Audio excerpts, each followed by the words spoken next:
Ashamaa akkam jirtu hordoftoota Yoom Multimedia. Kun qophii isin baay'ee jaalattan qophii hiriyaati. Qophii hiriyaa isin dhiyeessuudhaan kan isin faana turu yeroo maraayyuu an Shimallis Badhaaneti. Egaan qophiin hiriyaa hiriyoota faana amma eegaluudhaaf. Namoonni YouTube kanaaf haarawaa taatan YouTube keenya subscribe gochuun dagatina. Namoonni maatii keenya taatan immoo viidiyoon kun namoota hedduu bira akka ga'uuf like, share gochuudhaan akka nu cinaa dhaabattan homaa shakkii hin qabnu. Kun qophii hiriyaati.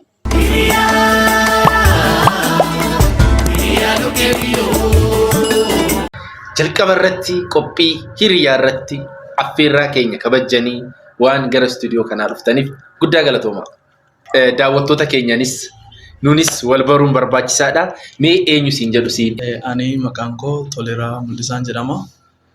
Naannoo Ambootii kanan dhufe. Amboo gara Gudariidha jechaadha magaalaa sana. Achi keessatti dhaladhee guddadhee amma immoo akka carraa gibbii akkan guuteen immoo gara kanatti gara Haramaa Yuunivarsiitii dhufeera jechaadha. Anis immoo kan inni dhaladhee akkuma isaa Shawaa Lixaatii Amboorraa Gudarumadha. Xiqqoo Gudararraatii adeemsa isaa tokko kan hin caalle baadiyyaatti dhaladhee mana barumsaa sadarkaa lammaffaa mana barumsaa Gudar sadarkaa lammaffaatti baradhee amma immoo seensa Yuunivarsiitiitiif carraa argadhee Yuunivarsiitii Haramayaan jira. Egaan hordoftoota keenya guyyaa irraa kana kan argamnu yoo obsanii fi Toleeraa faana. Egaa akka isinirraa dhageetti isin lachuuyyuu naannoo Ambootii dhuftan. Yoo obsanii fi Toleeraan eessatti wal baran jalqaba?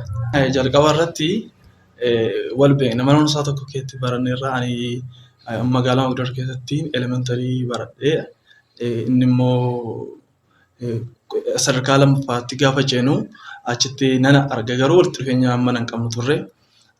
Ijumaan innis na beekaa anis ijumaan isaan beekaa manni barumsaa sun xiqqoo ishii bal'ina isaa waan qabuuf baay'ee barataan hundumtuu waliin beeku. Saba sanaatti baay'ee waliin beeknu akka carraa ta'eeti gaafa yuunivarsiitii iddoo tokko nu qaqqabuuti daandii irratti mana firasaa akka ta'e namoonni armaa isaan qaqqabee hundumti isaanii walii bilbilee wal barree irra turre kanatti bakka firasaa illee bullee Addis Ababaatti achitti wal agarree maqaa koollee dura dhaga'ee ture gaaf sana akka haaraatti wal barree. Mana barnootaa iskuulii mana barnootaa tokko keessattis barattan carraa waliin dubbuu yookiin hiriyyummaan keessan kan eegale garuu gara yuunivarsiitii yeroo dhuftan irraa. Mana barumsa sadarkaa lammaffaa yeroo jirrutti akkuma inni amma jedhe ijaan argaadha wal beekna ture. Garuu moor kan nuyi walitti dhufne bakka gaafa carraan yuunivarsiitii Haramayyaa kun nu qaqqabee achi erga kaanee bakka moor bakka walitti dhufeenyi keenya immoo baay'ee kan cime erga dhufne yuunivarsiitii keenya kana galle jechuudha. Ergasiyyuu baay'ee hariiroon keenya cimaa ta'e jechuudha. Toleeraa fi Yoobsan amma yuunivarsiitii Haramayyaa keessatti barattoota waggaa meeqaffaati? Maalis immoo barachaa jirtu? Amma fireeshidha jechaadha. Fireeshidha agiroo biizinesii fiildii isa kana fudhannee jechaadha. Naachuraal saayinsiidha kan nuti barachaa turre. Fiildii tokko fudhannee lakkasaa ta'ee hojiinis baay'ee walitti dhufeenya qabnas hojiimaa illee barachuudhaaf waan karoorsineef fiildii tokko guunnee agiroo biizinesii guunneerra jechuudha. Kana keessatti mee isin yeroo doormii ramaddii doormii wantoonni addaan isin fageessan jiru fakkeenyaaf yeroo dhuftan san? Tole dhuguma akkuma yoo jette yaa'u dhalli namaa hawaasa gamtaati. Yuunivarsiitii keessatti immoo carraan nama naannoo argachuu xiqqoo ishiin dhiphata. Xiqqoo ergaa waggaa 2-3 asii ergaa intiraansiin yookiis qormaanni biyyaalessaa kun yuunivarsiitii kennamuudha jalqabee akkaataan kenniinsa yuunivarsiitii jijjiiramaa dhufe iyyuu malee haalli dura ture barataa naannoo argachuu mitiiti kanuma godina argachuun baay'ee cima ture. Garuu akka carraa ta'e nuyi mana barumsaa tokko yoogaa yeroo baay'ee cimaa ta'e iyyuu qabaachuu baanne nama naannoo tokkootu dhufnee as gallee gama dhufnee immoo erga Haramayyaa Yuunivarsiitii kana jooyin goonee erga seennee booda tokko wanti walirraa nu fageessu gaafa doormii ramadan jechuudha. Liistii maqaatiin kan ramadamu ture. Maqaan keenya suni doormii tokko nu galchuu hin danda'u. Kan isaa tiibeetiidha. Kan koo immoo akkuma beekamu waa'eedha. Sababa kanaatiif doormiin keenya gargar ture. Xiqqoo immoo kan immoo nu xiqqeesse wanticha walirraa fageenya kan nu xiqqeesse bilookkii tokkorra ture. Haa ta'uyyuu malee doormii tokko hin galle ture. Garuu yeroo sanaatii fi wanti hundumtuu nuuf haaraadha. Barattoonni warri kaan nuuf haaraadha. Bakka doormii bakka yeroo baay'ee doormii walitti dabarsaa ture.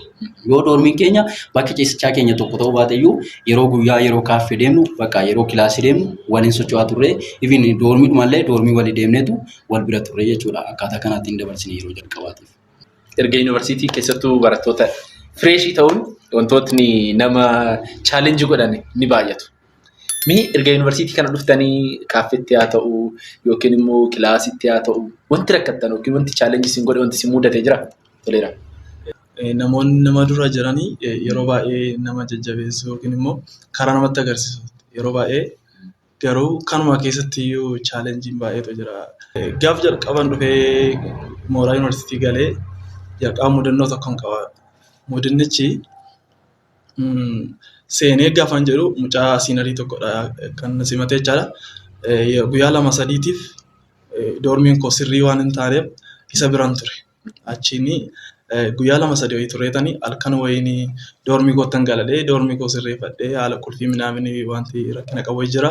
Isa sirreeffadhee gaafan deebi'u xiqqoo ishee gara mooraa yuunivarsiitii Haramaayaa gaafa dhufan wanti adda ta'u waan baay'ee jira beektu. Waan akka waraabessa kanallee fakkeenyaaf hin jiru iddoo biraa naannoo nuti itti dhalannetti guyyaa waan akkas hin deemu waan akkas hin jiru beektaa. Kanatti gaafan dhufee sanatti halkan sana doormii kootii doormii mucaa siinarii iddoon dura gale sanaati ka'ee gaafan doormii kootan gala jedhu shantaan koo akkuma beekamu yeroo fireeshii galan maatiin baay'ee mi'a namatti guuree nama kennaa barsoon nama guurama wantoonni jiru gaa baay'iseetu nama geggeessu jira maatiin yeroo jalqabaa waan tabaanuufi faatina qaba waan tan baadhu sun jechaadha. Achiin guyyaa nan beeka doormii koo doormiin itti ramadame sana jechaadha. Achiin galgala sana bahee yeroo nani shantaa koo baattadhee nan galadhee hoggaan jedhu si'a tokkoon yaabbadhe solee bilookii sana jechaadha. Solee yaabbadheen gubbaarra akkas haa ta'e immoo naannoo shanaffaa affarradha. Achi ol bahee gaara ga'eetanii karaan isaa xiqqoo shi namaan galu karaa 2-3 galamaa bilookichi jechuudha. Sila ta'eef achirraan ol bahee hoggaan jedhu doormii koo nan dhabe. Achiin shantichi akkas baadhee harka alattis wanti nan baadhaa isa baadhee immoo halkan sana ga'e bu'e. Ammas bu'eetan karaa biraan naannoo hoggaan jedhu bilookiin isaa xiqqoo ishee nama gabaa gara sanarraan baheetan ammas yaabbadhe. Yaabbadheetan bakka as miti dheetan bilookii qayyaare achirra gabbu'ee sammas wallaan. Bilookii biraa kurti. Bilookii immoo biraa naqee bilookii biraas achi yaabbadhee yeroon achi ol ba'u dafqila galgala garuu dafqina irra citee baay'ee dafqeen ture jechuudha. Achiin lammata gadi bu'eetan bakka amma akka nama har'a dhufuuttan ijoollee siinarii goodaa dhagaatu gaafadhee iddoo kamidhaa maqaa sana immoo qabadheera maqaa bilookichaati. Gaafadhee gaafan jedhu bilookii masan dura yaabbachaa ture. Isuma dura yaabbachisanii iddoo doormii kootiin nagaanii bakka akka nama hin beeknetti galatoomaadha isaan geggeesse akkanatti mudannoo kaasaan. Mudannoo ajaa'ibaati. Shantaa yaadee jechuun fakkeenya wantoonni baay'eedha akkuma jette basoo faanti keessa jiru wantoonni ulfaatan baay'eetu jira. Shantaa guddaa sana baattee ol baatee isa shanaffaa gadi ol baatee gaafa immoo gad deebitee ammas fooqii biraa kurtee gaafa gad deebitu baay'ee tokko ulfaata. Mudannoo baay'ee ajaa'ibaati dhugaa. Mudannoon waan jireenya keessatti nooledha. Namni kamiyyuu mudannoo wayii ni qaba. Garuu immoo addatti kan yaadatamus ni jira. Gaafa dhufee yuunivarsiitii kana seenu gargara akka carraa ta'e ijoollee keenya siinarii warra ta'anii kan dursantu jiru. Isaan tun simatee nuyi dhiyaa dhufne kan nuti as geenye sa'a 12 booda naannoo sa'aatii 2tti as geenye kan keessaati. Seennee erga seenneen booda egaa kaaffeen cufameera. Kaaffeen kan barattootaa cufameera. Ijoolleen warri nu dursanii as turan sun egaa nyaata nu bitanii hiraata nyaannee kaanee harka dhiqannee erga kaaneen booda nyaata nyaannee mana fincaanii dhaquu yaade haaluma sanatti. Achi mana fincaanii dhaquudhaaf bishaan bakka waraabbatanii argachuu hin dandeenyu baruu hin dandeenyu. Achiinanii yeroo sanatti maalan godhee bakka kanuma fayyadamanidha jedheeni bishaanii isa warri mana nyaataa suni harka dhiqachuudhaaf kaan sanarraa haayilaandiitti waraabbachaa ture. Achi otooni sun egaa isa namni nyaata nyaatu sun dhiqatee seenu ture bishaanichi. Achirraa isuma mana fincaanii seenuudhaan ani immoo haayilaandiitti waraabachaa ture. Achi ijoollee warri waliin turre natti dhufanii maal gooteedhanii ittiin mana fincaanii deemuuf hin jedhanii baay'ee natti kolfan bakka. Bishaan kan waraabachaa ture bombaa irraati otoo hin taane nyaata harka dhiqatanii nyaata nyaachuudhaaf kan warri mana nyaataa sun qopheeffatanirraan haayilaandiitti waraabadhee mana fincaanii dhaquudhaaf yeroo jedhu ijoollee warri waliin turre guwaaddanyoonni keenya dhufanii maal gochuuf yeroo jedhan mana fincaanii deemuuf hin jedhaa. Mudannoo akkasiin qaban ture. Baay'ee ajaa'ibaadha. Baay'ee fireeshii ta'anii namoota baay'ee waan mudachuu danda'u wanti isin mudate. Mudannoo biraa yoo kanan qabu yoo jiraate xiqqoo kaaffee keessattis xiqqoo mudannoon ni jira. Seenetanii watii jalqaba namaaf qicuu watii sana naaf qicanii erga naaf qicaniiti daabboo fi biddeen kan furachuu qabamu sana dhiisetan deemte. Harkuma duwwaa sanuma bichee qabadheetanii gara teessoo koo gaafan deemu mucaan wajjin deemaa jirru tokko. Mucaan maal isa deemtaa naan jedhe. Maal taateen jedhaan. Eessa dhaqxaa watii duwwaa baattee naan jedhe. Isayyuu san naan jedheyyuu naan gallisim jedheen deema. Achiin booda kan inni itti agarsiisu iddoo teessumsa keenyaa gahuu kaanirraa achii deebi'ee kan ganaa. Teenshinii waan akkasii waan akka teenshinii minaa jechuun teenshinii ni jiraachaa jechuudha. Sammuna qormaataatis achiin jarriyyuu kan sana ajaa'ibu jarrumti warri sana kennan iyyuuti na waamaa turan. Ani sana toon dhaga'ee simjeen deeme dhumarra mucaan ganaa gara sana deebisee isa kana ganaa deemee achi wati qicisiisadhee jechaadha. Akkami amalli fireeshummaa amma sin gadhiiseera? Taateewwan amma siinarii taataniirtu? Ijoollee siinarii illee yoo jechuu dadhabne amma tokko bakka jijjiiramni wayii ni jira jechuun bakka waanuma fedhe yoo ta'e haala yeroo sana keessa turre ni beekna egaa ta'eetiif bakka amma ta'e wayii jijjiirama addaatu jira jennee yaadnaas abdannaas. Immoo wantoota daddabarsitu guyyaa guyyaa taasistu keessatti wanti si biraan dhabamu. Si biraa illee dhabamu garuu immoo fuutee galtee waan kanatu na mudachaa oolee guyyaa irraa kana jettee namni itti himattu jira. Inni sun immoo hiriyaadha. Isin hiriyoota waan baay'ee waliin dabarsaa jirtu. Fuuldurattis immoo ganaa wantoonni baay'ee kan isin eeggatu. Yuunivarsiitii keessatti illee wantoota waliin dabarsitan jechaadha. Mee hiriyaan maalidha? Wanta barbaachisaa jireenya namaa keessatti namni tokko hiriyaa qabaachuun baay'ee barbaachisaadha. Namanas keessumatti yommuu gara mooraa yuunivarsiitii gaafa dhaqan hiriyaan qixxee obboleessaatii bakka haadha namaa bu'aa akka isaa kan ammoo biyya tokko gaafa taatu wanta baay'eedha kan itti wal fayyadu. Namni yeroo baay'ee hiriyaa baay'een qabu yoo ta'e jireenya isaa keessatti waan tokko wanta hir'uu hin argamu. Namni hiriyaa qabu waan tokko waan isarraa waraabbatu qaba. Beekumsa haa ta'u biyaansi dandeettii qabdu isaa sanaaf hin qooddaa. Dandeettii sanni qabu sanallee isarraa argachuuf illee bakka yeroo baay'ee jireenya wajjin jiraatu keessatti wanta baay'ee si fayyadaa jechaadha. Kanaaf nama kophaa jiraatu yookiin immoo nama hiriyaa hin qabne yookiin immoo baay'ee hiriyaa hin jaalannee caala namni hiriyaa qabu baay'ee dhiibbaa uumuuf ofirratti illee hojjechuu irratti illee baay'ee barbaachisaadha. Kanaaf hiriyaan baay'ee wanta gaariidhaan jedha. Ani akkan ofii kootiif hubadhuttis ofii koofis irraatii bu'aa argadheera jedhee akka yaadutti akkuma inni iyyuu jedhee namni qofa galeessummaan baay'ee nama miidha. Jireenya keessatti gaddi jira, gammachuun jira, bu'aa bahii baay'eetu jira. Keessumattuu immoo namni gaafa maatii irraa adda bahee abbaa fi haadha isaarraa obbolaa isaarraa gaafa bahee gaafa fagaatee dhimmi hiriyummaa kun baay'ee dhimma murteessaadha. Fakkeenyaatiif gaafa maatii keenya gidduu jiraannu waan baay'ee waan garaagaraa obboleessa bira jiru maatii keenyatti himachuu dandeenya. Gaafa maatii keenya irraa adda baanee jirrutti garuu miira keenya nuuf hubachuu kan danda'u, dhimma keessa jirru itti himachuu kan dandeenyu, itti qooddachuu kan dandeenyu, hiriyaa hin qabnu taanaan baay'ee miidhamaa taana jechuudha. Kanaaf ani ofii kootiif gaafanii ibsu hiriyaa kana jechuudha. Ofii kootiif gaafanii ibsu jireenya keessatti namoota baay'ee faana wal barreera, namoota baay'ee ni beekna. Garuu dhagaa hammaatti muuxannoon waa'ee hiriyummaatiin qaburraa kaasee akkan ofii kooti kaa'utti hiriyaa jechuun anaaf kan inni irraa barachuu danda'u, kan inni ofii kootiifis waa barsiisuu danda'u. Bakka wanta jabil ta'e wayii isarraa fudhachuu fi yookiin kennuuf caalatti inni wanta barbaachisaadha. Yoo jiraates gaariidha. Irraa waan ta'e waan qabatamaa wayii fudhachuun kennuufiin waan gaarii ta'etu jiru.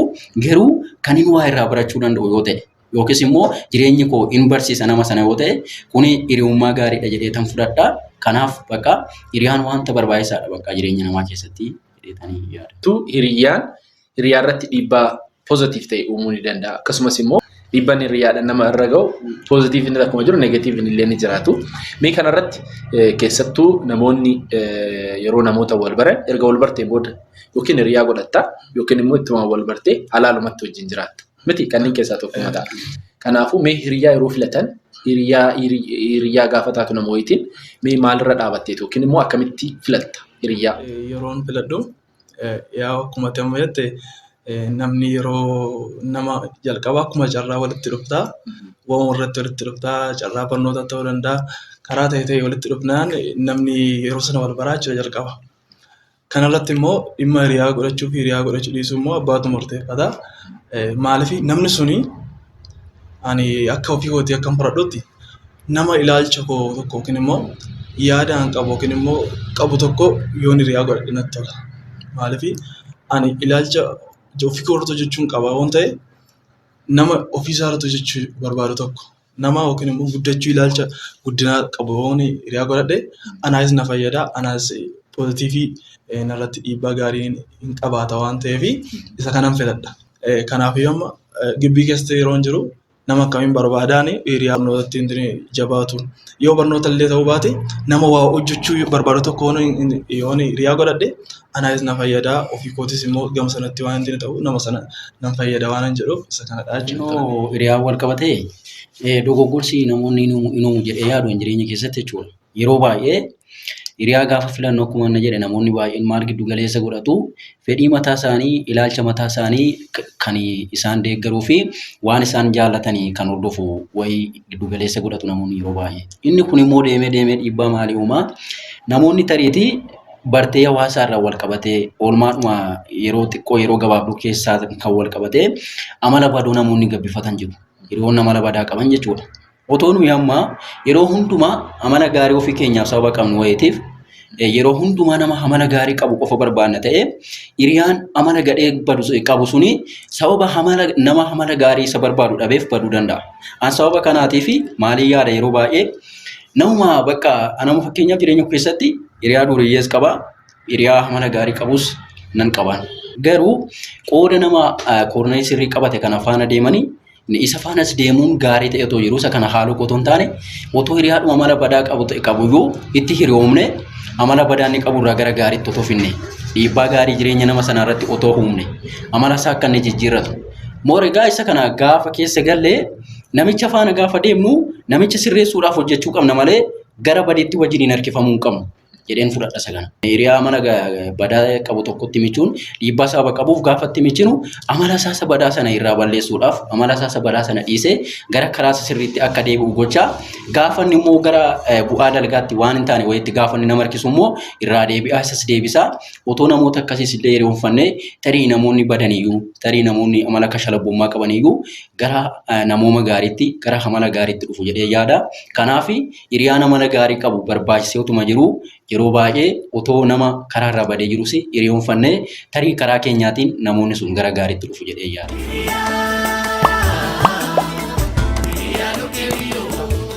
Kan ofii kootii yaadutti ofii kootiis immoo isa fayyadeera waan jirus immoo yaada. Isa kana musattuu jedha garuu kanadha jechuudha walitti dhufeenyi nuti qabnu.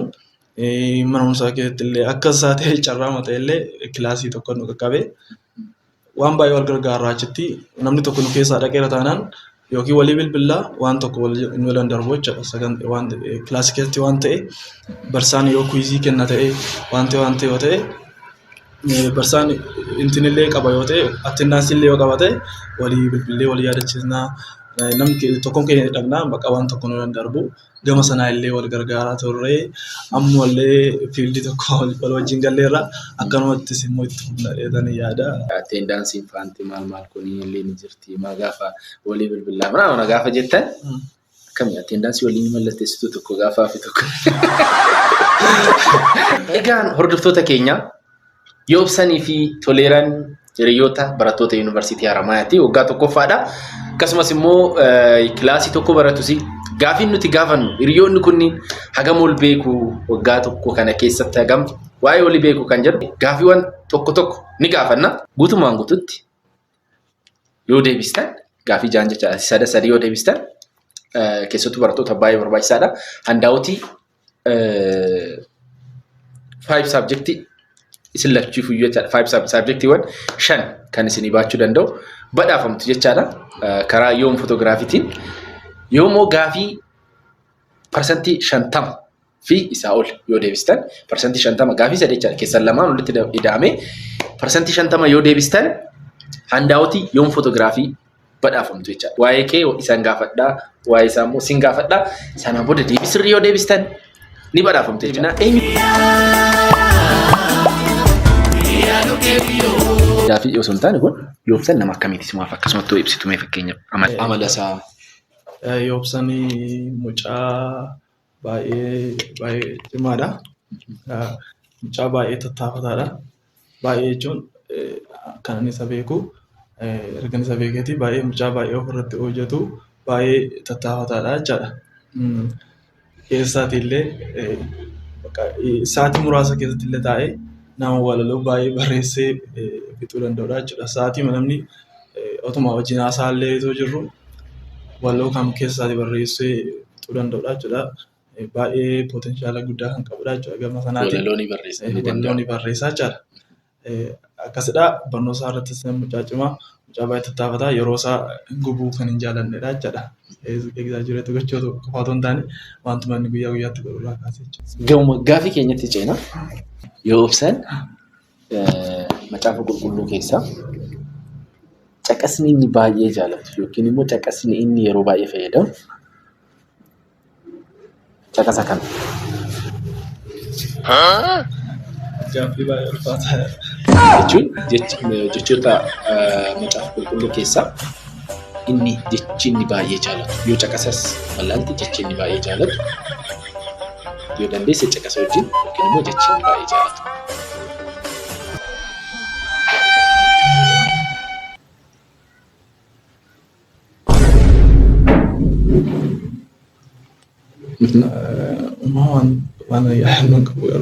Jechuun gaafii kana immoo wanni isin gaafadhe baay'ee normaalii gara spiritualitiitti baay'ee akka walitti bobdaan akka wal dubbistan macaafa qulqulluu akka waliin waaqeffattan fi waldaas yeroo tokko akka wajjin deemtan sarraa ka'uudhaan tariitii amma kanaatti waliin wallaalanii yookiin yeroo wantoota maal istoori irra godhachuu danda'a yookiin piroofaayilii irra godhachuu danda'a yookiin immoo barreessee arguu dandeessa.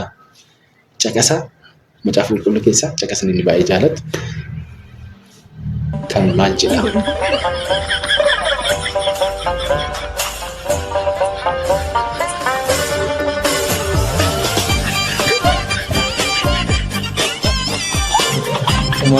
Caqasallee akkamatti illee yaadaman illee jaallatu yoo ta'e malee. Tolee ishee macaafa qulqulluu keessaa ishee tola.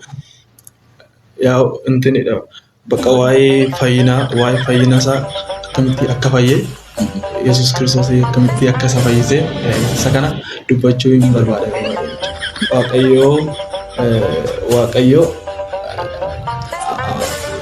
amma dhimma isaa tokkicha amma kennuufitti biyya lafaa jaallate kan jedhu isaan kunis immoo warri isatti amananii jireenya bara baraa ittiin dhaalanii malee haa badanii miti kan jedhu wangeela Yohaannis 3:16 kan jedhu isa kana jedhee yaada. Egaa yoo akkas jedhe qabxii ni argattu. Yoo jechuu baate garuu homaa gochuu hin dandeenyu. Gaafiin keenya itti aanu guyyoota torbanii keessaa guyyaa kam sirriitti jaallatu? Guyyoota torbanii keessaa guyyaa Qidaamee. Maaliif waan jaallattu? Yaa barnoota yeroo xumuruudha jechuun yeroo boqonnaa jirudha. Yeroon yaadu waan tokko seeraan dubbisee illee wantoota dubbatti illee seeraan wal qabsiifachuudhaaf guyyaa mijataa jiru yaada. Guyyaa sagantaan inni jira. Sababa kanaatiin jaallata kan jedhamu. Yookiin gaaffii sadaffaan yoo ibsan bilbila abbaasaa maal jedhee seef godhata?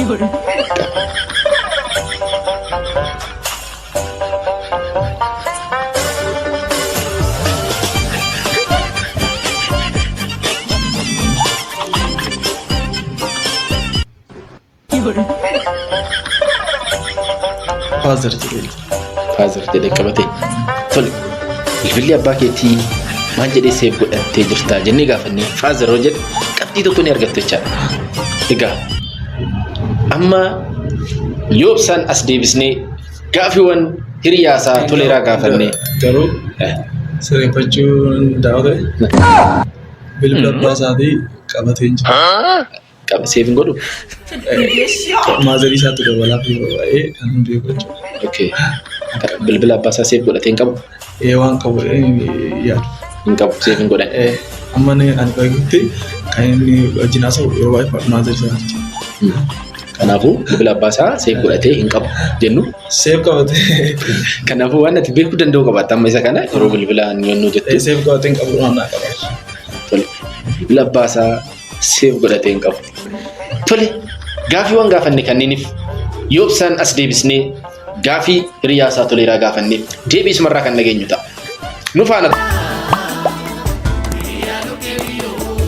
Waan isa gaafanne san si gaafan. Kan si gaafannu immoo waa'uma kan kee deebii sirrii ta'e nutti himtaa jechuudha. Mee jechuun walaloo ni barreessita walaloowwan akkamii barreessitaati? Amma yoona walaloon jiru walaloo ni barreessa jiru keessaa walaloon jaalalaa ni jira. Si barbaacha jooreen dafqa koo fixadhe otoo nyaadhee dhuguun foon maddii hirdhadhe danta keef jedhee tanan jooree jaawwaraa yoomuu si dagatee irra fukoo garaan kopheen miila kootii siin suquutti dhumte yoom dhuftee na laaltaa ajajaa yoo dhufte hawwiin koo naabsi ankan hin dheebuu koo naaf guutaa yoon siin argadhu yoomuu rafeen beeku waa'ee kee tayyaadha yoon siin hin arganne lubbuu koo tangaadha sabboontitti Oromoo mudhiin kee migiraa maaloo hin fagaatiin ati yoomuu na biraa bareedina keetu miira koo dhuunfate konkona funyaan kee ta'an na mohate boojuu jaalala kee danda'ee miliqu meenaaf birmattamoo si jalaa miliqu si jalaa biliqu addeenya halkaan keetii isa kahananii otoo barbaadanii eessaayyuun arganii simboof miidhaga kee uumaan si badhaase sabboonummaa keetu garaa koo naraase yoomat kan kotaataa acoocaa miliqxee tulluun nuun dhorkite maali yoo dhidhimte anoo ciisa dhabeen waa'ee kee habjoodha dhuunfaa koo si godhee gaaf kamiin boqodha anaan yaada keetu baay'ee na huqqise foon koo nyaatee fixee baay'ee na haphise amma sabdiin kunne dhimmeen si barbaada suusii natti taate ansiinan haraada siin obsuu dadhabee nan bu'aa nan arqa aduun nuuf bariite yoomuman si argaa. Yoomuman si argaa. By the way, sagantaa ogwalaloo kan jedhu miidiyaa yoom malti miidiyaa irratti kan darbu ni jira. Isarratti waa'ee walaloo keetii takka takkaan ogeessa fa'aan irratti ni haasoftaa. Keessummaas taatee sagantaa ogwalaloo sana irratti immoo akka hirmaattu abdiin qaba. Maaliif sagantaan ogwalaloo kun sagantaa hiriyaati. Sagantaan ogwalaloo immoo ni jira. Achirratti immoo walaloowwan baay'ee walaloowwan namoota waa'ee walaloo baay'ee nama waa'ee walaloo beeku waloo faana ni haasoftu jedhee tan abdii qaba. Egaa guddaa galatoomi. Gaafiin keenya jalqabaa toleeraa hiriyaa kan kee kan gaafanne yoobsaan macaafa qulqulluu keessaa jechi inni baay'ee jaalatu yookiin immoo caqasni inni baay'ee jaalatu maalidha? Kamii kan maal jedhudha jennee gaafanne.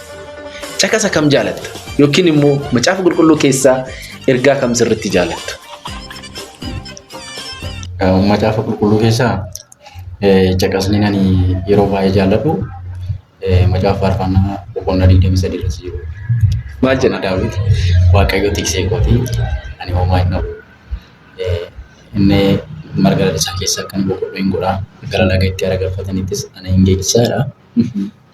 Ittuma fufee inni lubbuwwan natti hin deebisaa maqaa isaatiif jedhee daandii jalaarra na geggeessaa.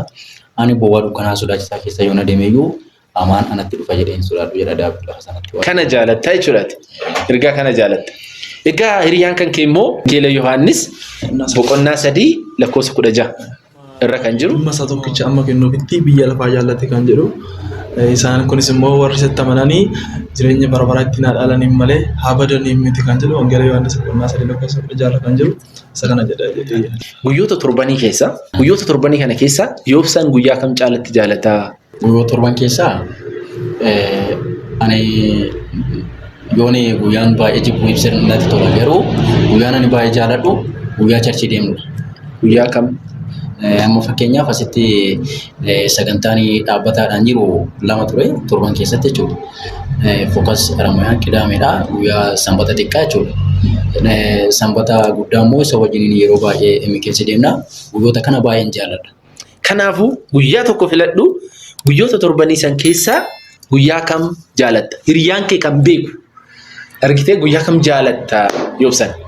Guyyoota sana keessaa bakka guyyaa sanbata xiqqaa sana yeroo baay'ee yeroon itti nu mijatee deemuu dhiisnu ni jira. Sanbata yaa'u bakka dirqamaa deemuunis waan nurraa jiruuf bakka torban keessattis guyyaa boqonnaa keenyadha. Guyyaa sanbata jechuudha sanbata guddaa. Sanbata guddaa moo sanbata xiqqaa? Sanbata guddaa. Guyyaa qidaamee. Maaliif waan jaalatti? Yaa barnoota yeroo xumuruudha jechuun yeroo boqonnaa jirudha. Sanbata guddaa.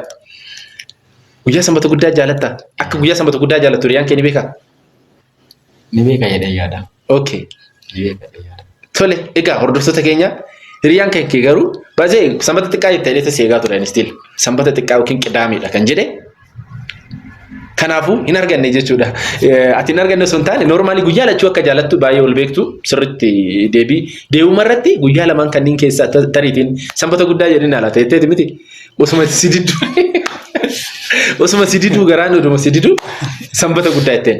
Gaafin keenya inni sadaffaa yookiin gaafin inni dhumaa waa'ee kee kan gaafanne yoobsan bilbila abbaasaa maal jedhee seef godhate jennee gaafata.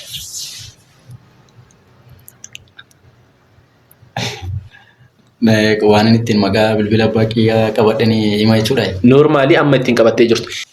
Akka carraa ta'ee abbaan kiyyaa ammaa yeroo kanas silkii bilbila qabatee hin jiru. Bilbila hin fayyadamu jechaadha. Ishee. Sababa kanaatiif maal olii bilbil ture? Sistariitu qabatee jira. Isheetu isaan bira jiraata. Ishee fandaa walaa karaa sanaan hin dubbisa. Okay. Kanaafuu bilbila abbaa kee seef godhattee hin qabdu jechaadha. Deebiin isaatillee kanaadha. Deebiin isaatillee kanaadha. Yeroo baay'ee haadha maazarii faana kan walii bilbiltan. Always isheen bakka torban ga'uun itti ulfaata baay'eetu nan dubbisiin. Baay'eetu nan dubbisiin torban ga'uun dandeessu. Sababa kanaatiif isheetu naa daawwala yeroo baay'ee. Maazarii kee jechuudha. Baay'ee kanaadha deebiin illee nu deebisee maaliif qabxii tokko argatanii jirtu. Egaa qabxii sadii ni qabdu ammallee lafaa jechuudha. Waa'ee toleeraa si gaafannaa gaafii kana fakkaatu. Yoo deebistate qabxii sadii ni argattu parsantii 50 ol deebistanii 50 ol deebistanii handaawwatii yoon fotoogiraafii ni badhaafamtu jechaadha. Egaa amma dabareen kan yoobsanii toleeraa ala turtaa jechuudha. Toleeraan amala akkamii qaba? Yeroo baay'ee bakka kan inni amaleeffatee riippiitilii kan inni taasisu muuziqaa jaallata. Baay'ee bakka faaruu jaallata. Irra deddeebiidhaan doormii keessatti yeroo daandiirra deemullee yeroo hundumaa bakka boqonnaa malee bakka yeroo mara faarfannaa baay'ee jaallata. Jireenya isaa adda baasuu hin danda'amu faarfannaa fi jireenya toleeraa adda baasee ilaaluutiin hin danda'amu. Kanadhaan waan isaa sirriitti bakka deebiitii kan inni beeku jechuudha. Tole baay'ee gaariidha. Guyyaatti yeroo meeqa walii bilbiltu? Tariitii yeroo adda fagaattan waliif ni bilbiltu? Asitti yeroo gibbii kanatti turtan jechaadha. Ni bilbila. Gibbii keessa gibbii irraa fagaadhee fakkeenyaaf infoormeeshinii gibbii irraa fagaadhee tan jira taanaan ala bahee jira taanaan yookiin bakkuma waayifaan illee konneekti ta'ee hin jireen jira taanaan isaan daawwalee infoormeeshinii jiru gaafadha. Tole gaafii baay'ee salphaa si gaafadha yoobsan. Bilbila toleeraa natti himi. 9 28 Tole bilbiluma isaati. Kun jecha bilbila biraan qabu akka carraa ta'e dhufee bilbila biraa akka nutti himi gudii akkasiin goone. Gaafiin keenya lammaffaan maqaa isaa kan biraa kan maatiin itti waamu maqaa biraa yoo qabaate maqaa isaa san nuti. Toleeraan maqaa maatiin isaa maqaa biraa waan qabanii miti. Amma miidhutti maatiin isaa waan qabanii maqaa biraa kan maatii keessaa qabu waan qabaniiti. Maqaadhuma kanaatiin beekama. Maqaan dhaloota isaa Toleeraadha. Maatiin amma yeroo baay'ee yeroo dubbisan nan nagaa yeroo nabdaadariin si daawwaluu fi yeroo maatii faana wal dubbisu nan nagaa Toleeraadhaan alatti maqaa biraa waan hin dhageenye qabu. Toleeraadhuma maqaan isaa jedhee. Maqaa isaa maqaa biraan qabu. Erga mooraa kana dhufee yookiin immoo erga yuunivarsiitii dhufee hiriyaan kan kee maal dhukkubsatee beeku? Erga as seenee jechuudha baruma darbe bara jalqabaa. Innillee rimeediyaaliidhaan seenee achi fireeshmaan koorsii bara darbee waliitiin fudhannee bara darbee gara jalqabaa baay'ee dhukkubsachaa ture. Dhukkubni isaas immoo kafiidhaan wal fakkaataa dhukkuba qufaadhaan qufaa qorraatiin wal fakkaateetu akka akka malee yeroo laabraarii keessa jiru fi yeroo kilaasii keessa jiru irra deddeebiidhaan qufaa isa. Jechuun noormaalee qufaasa noormaalee otuma nama qabee jiru nama qufaasa otoo hin taane baay'ee amma laabraarii keessa yeroo jiru ijoolleedhaaf sodaata baay'ee. Bakka qufaasuu jalqabnaan walirraa hin jiru ture bakka xiqqoodha akka malee. Sababa sanaatiif asiyyuu riivariin barraa'ee fi arar deemee guyyaa tokko aniyyuu wajjin achi deemnee turre yoo mana yaalaa jechuudha. Mana yaalaa turre beellamni qabamee fi hancoomni fuudhamee akka ilaalamuuf ture yoo dhimmichi. Hancooma fuudhanii qorachuudhaaf ture. Achi gaafa dhaanu doktara dhimma kanarra hojjetu hin turre achi keessaa achi hidhamnee hin galle ture. Dhimmicha garuu qulqulleessanii dhukkubichi kanadhaan jenne garuu akka qufaatti baay'ee tik godhee akka malee kan deddeebisee qufaasu ture. Dhukkuba akkasii dhukkubsatee baay'ee intinsi ta'ee kan dhukkubaa ture yeroo sana baay'ee itti cimee dhukkubaa ture yeroo sana.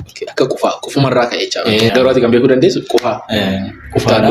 Qufichi garuu baay'ee ulfaataadha. Noormaalii qufaas noormaalii tun taane maqaa baay'ee akka malee yeroo sana rakkisanii ture. Tole hordoftoota keenya gaaffiin keenya sadan kana fakkaata. Toleeraa gara istuudiyoo keenyatti deebisnee waan inni jedhu kan nageenyu ta'a jechaadha.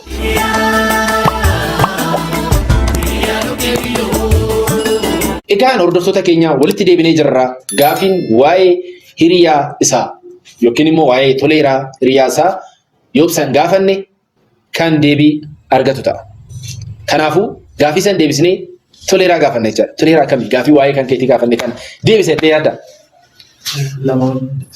Lama olni deebista. Ana garuu akkanatti fakkaatutti waan madaffantu natti fakkaata. Gaaffii baay'ee salphaa. Hiriyaan kan kee hagamsi beeka laata hagam wal beektu kan jedhu bilbila kee gaafatta. Bilbila kee nutti hime. Bilbila koo lamadha. Tokko natti hime amma. Lama ta'uunsaa gaariidha yommuu. Kanaafuu namni barbaadee sarchi godhee Google baay'eetti yaadee bilbila bareedaa wayii nutti hime. Kanaafuu bilbila kee kan inni qabatee jiru. Ta'a malee bilbila kee amma kan inni beekuu danda'u kan inni qabatee jiru ta'uu danda'a. Kanaafuu bilbila kee. Duwwaa 9 duwwaa 28 sirriitti deebi'ee jira. Si beeka jechuudha. Bilbila kan kee hanga sammuutti qabachuu ga'eera. Gaaffiin keenya lammaffaan Toleeraan egaa baay'een keenya hin beekamaadha. Maqaa manaa ni qabna. Kan warri keenya ittiin waaman. Kan yookiin immoo nickname jedhama miti xiqqoo ishee turamee tokko mogga'u wantoota akkas akkasii kan jechaadha. Toleeraan maqaa manaa qabaayi. Maqaan isaa manaa eenyu jedhama? Deebii isaa nuu kennee jira. Maqaan kee manaa yookiin maqaan masoo kee eenyu jedhama? Sanaallee inni waan beekan fakkaatu. Okay.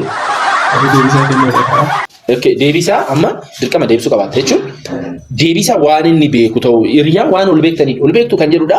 Kanaafuu yoo waan inni deebisuu danda'u jettee waan yaadu nutti himta jechuudha. Maqaa koo manatti humni yeroo naan jedhan jira. Humni yeroo jedhan jira. Ishee tole. Asuma kanadha kan jiru inni immoo hin beeku. Kadhamni nan beeka kan inni beeku. Inni hin beeku taanaan immoo hin beeku ka. Echaa fidee humnee siin jedhan. Jechuun kanaafuu amma waan inni jechuu danda'u maqaa kan kee waan inni jechuu danda'u maqaan manaa Toleeraa eenyudha jedhee kan gaafadheessa. Waan ta'e naa deebisee jira. Maqaan manaa Toleeraa eenyudha jedhee tasii gaafadha. Maatiin beektaa miti dha. Kanaafuu waan inni jechuu danda'u natti himtaa jechuudha. Deebii qabxee argachuudha. Gaaffii baay'ee salphaadha baasee. Toleeraa maal jedhu? Toleeruma jedhu. Kan biraan qabdu. Baay'ee gaariidha. Toleeraadha. Qabaachuu maltaati. Hiriyaan kan kee garuu waan beekudha.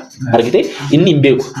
Yeroo argitee bilbilaan isaa soo maqaa biraa yeroo waamanii hin dhaga'ee hin beeku. Waan ta'eef Toleeraadhuma maqaa biraa waan qabu natti fakkaatu. Maaliif hiriyaan kee kan maqaa biraattis hin beeku jechaadha. Kanaafuu garuu maqaa biraa ni qabda. Humneedha moo humneedha?